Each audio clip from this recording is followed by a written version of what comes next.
Alfredo. ¿Cómo ¿Qué te tal? va? ¿Cómo estás, Ricardo? Bueno, estaba recordando, cuando uno juega al ajedrez, se suele decir que una misma jugada no tiene el mismo efecto según el momento en que se toma la decisión, ¿no es cierto? Y según la posición que tienen las piezas en el tablero, etc. Bueno, en economía hay una cosa parecida. Una misma decisión puede tener un resultado en un momento, pero no adoptada a tiempo o adoptada antes de tiempo, seguramente no va a dar buenos resultados. ¿Por qué digo esto? Porque a veces no lo percibimos en la vorágine de la discusión cotidiana, que Massa, el ministro de Economía, ya lleva un tiempo como ministro. Y si uno le sumara a eso el poco tiempo, pero tiempo al fin, que tuvo Silvina Batakis, uno dice, bueno, hace varias semanas que la economía argentina está funcionando sin tener muy en claro cuáles son las decisiones que va a tomar el gobierno. De hecho, recién hoy, estoy viendo, mientras nosotros grabamos, 14:40 es la hora, está hablando la funcionaria y los subsecretarios correspondientes sobre el tema de la energía, ¿no? Sí. Está allí la secretaria, aunque todavía en el boletín oficial no ha salido la designación, y están presentando lo que es una parte de lo que hace ya un par de semanas anunció Massa, y algo más de un par de semanas había anunciado Batakis, que es, bueno, vamos a segmentar las tarifas de manera tal, aquello que no pudo hacer Martín Guzmán. Desde aquella época venimos discutiendo esto de la segmentación, ¿no? Por supuesto, el eslogan con el cual todo el mundo tiene que estar de acuerdo es el que más paga más consume, el que más consume más paga, y el que más tiene más paga. Claro. Pero bueno, habrá que ver, de todos modos, han dividido en 3 grupos y habrá que ver finalmente cuál es el resultado que tiene, digo, en términos del impacto sobre los consumidores, seguramente algunas protestas habrá, y el impacto que tenga sobre el ahorro de subsidios que permitan mejorar la situación fiscal. Claro. ¿Por qué digo esto? Porque hay algunas medidas que fueron adoptadas con una gran confianza de que iba a tener resultado y que finalmente no dio. Pienso, la discusión que hoy también, dentro de un rato, 17:30, van a tener los técnicos de la mesa de enlace con los técnicos de Agricultura y de Economía, es porque aquella idea de decir va a haber un régimen especial para que aceleren la liquidación de divisas, prácticamente nadie hizo uso de eso. No fue un incentivo que le permitiera al gobierno recoger una cantidad significativa de dólares, porque de hecho el total de operaciones que se realizaron bajo ese sistema no debe exceder de 1,5 docenas o 2 docenas. Es decir, vamos a ver cómo es lo de las tarifas. La sensación que tengo es que el ministro actual de Economía tiene habilidad para los anuncios. Sí. Por eso es que decíamos al principio que dio la sensación de generar una cierta, vamos a decirlo como lo dice la vocera del gobierno, una cierta sensación de tranquilidad. Sí. Ahora, lo que pasa es que después las medidas no se adoptan a tiempo. El ejemplo extremo de eso es que el gobierno hizo saber que el viceministro de Economía iba a ser Gabriel Rubinstein. Y después, en ese fin de semana, no fue. Lo que sí sabemos es que en estos días le ofrecieron a 2 o 3 personas ser viceministro. Entre ellos tengo aquí a Emanuel Álvarez Agis, a Diego Bossio y a Marina del Polleto, que es de una consultora EcoGo. Ojo que con Diego Bossio, Cristina Fernández de Kirchner tiene una tirria terrible. Bueno, lo concreto es que los 3 estos y algún otro le dijeron que no, y no se sabe que si Rubinstein finalmente dijo que no, le dijeron que no.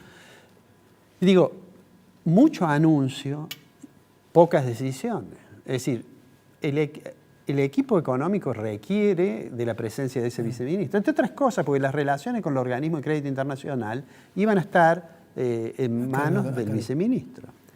Digo, entonces, por un lado está esa sensación. Los dólares no están. En lo que va de agosto, el Central vendió 800 millones de dólares. Si uno toma de julio, vendió 2.000 millones de dólares. Y bueno, hoy van a tratar de nuevo un régimen. Yo me preguntaba la semana que viene en el editorial, ¿están vendiendo los dólares del encaje de los depósitos?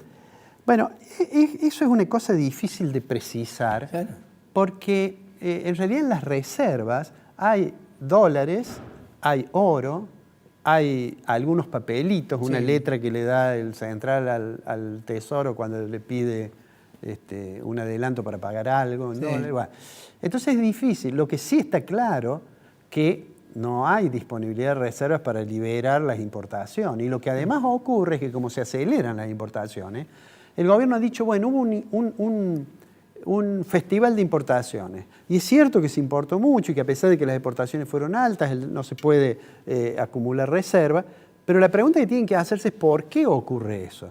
Y eso ocurre porque los importadores piensan, no saben hasta cuándo van a poder importar. Entonces una fábrica que necesitaba tener un stock de un insumo crítico para la producción y normalmente tenía 60 días de stock, bueno, trata de tener 90 o 180 días porque no sabe si va a poder finalmente importar.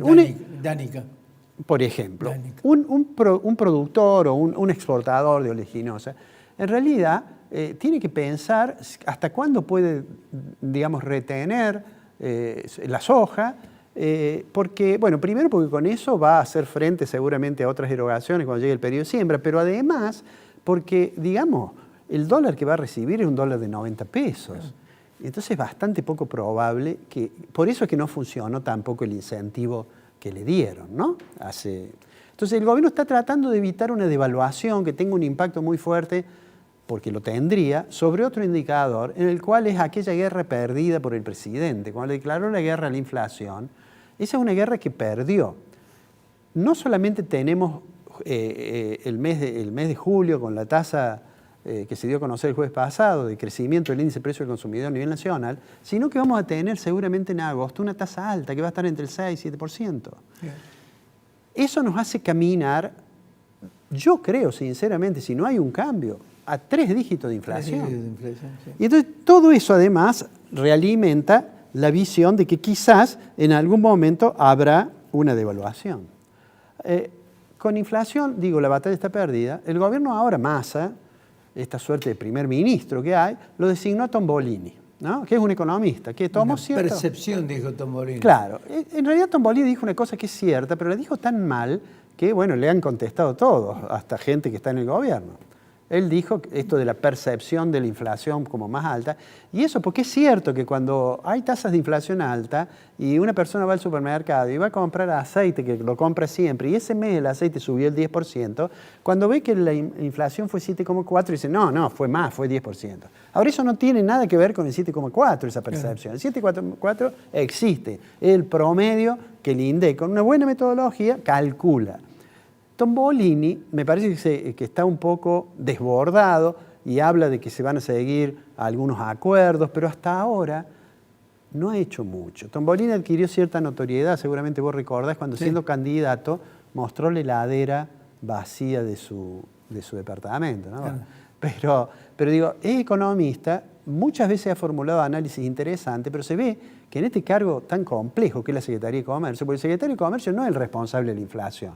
Ahora, es uno de las personas que tiene que cooperar en un programa integral contra la inflación. Eso, ese es otro problema serio. El tercer problema es que el gobierno sabe que está gobernando un país en el cual los niveles de pobreza han crecido de una manera que yo siempre digo deberían avergonzarnos, ¿no?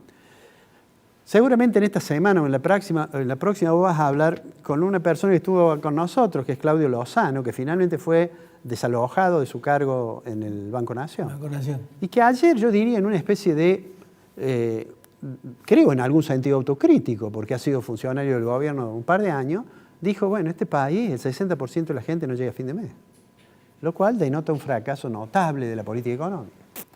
Entonces, para cerrar, digo, Massa, una persona de un volumen político mucho mayor a Batakis, incluso a Martín Guzmán, quizás en mucho generó esa sensación de tranquilidad, ¿no?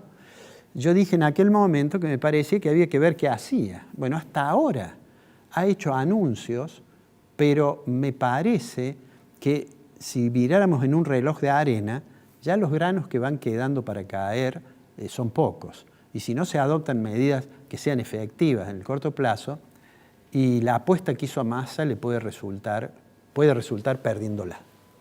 ¿Te acordás de Fidel Pinto? Sí, me acuerdo, claro. ¿Cómo no? Sarasa.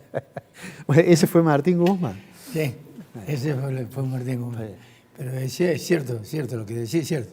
Si hasta ahora son todos anuncios. Son muchos anuncios. Ninguna acción. Mi abuela decía mucho ruido y pocas nueces. Pocas nueces, exactamente.